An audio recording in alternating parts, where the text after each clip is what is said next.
Au moment de la compétition, il y a inévitablement du stress.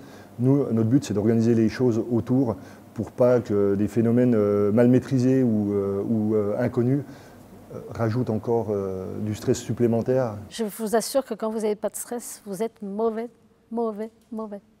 Du stress, il en faut. Pour être performant, il en faut. Mais il en faut jusqu'à une certaine limite. J'ai juste peur que le stress leur fasse oublier de la technique et que la technique oubliée, tu te blesses. Pas d'excès, pas n'importe quoi, la sortie d'abord. Je pense qu'il ne faut pas chasser le stress. Il faut apprendre à le gérer. Il n'y a pas d'exploit sans stress. En fait, le stress m'oblige à redevenir un animal sauvage, à développer tous mes sens pour m'en sortir.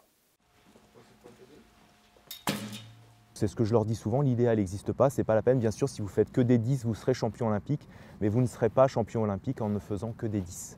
Donc acceptez la situation, parce qu'effectivement, s'il y a du vent, s'il y a de la pluie, il faut être capable de s'adapter.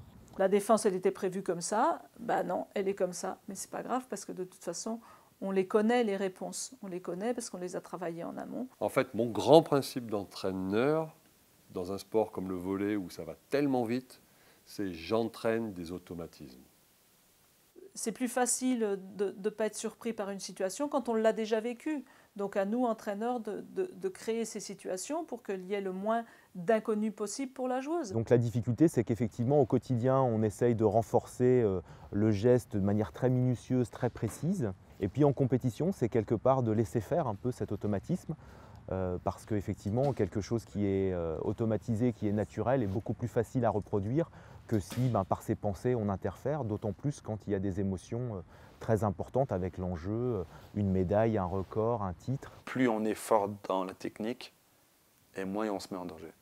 C'est comme dans tous ces métiers où il y a des risques. Je vais penser dans les pompiers, les forces de l'ordre, etc. Dès qu'il y a des facteurs de risque, qu'est-ce qu'on fait? On applique une procédure. Chaque flèche, il faut faire reset et dire allez, je me concentre sur ça, ça, avec la même exigence. C'est pas une émotion négative, justement.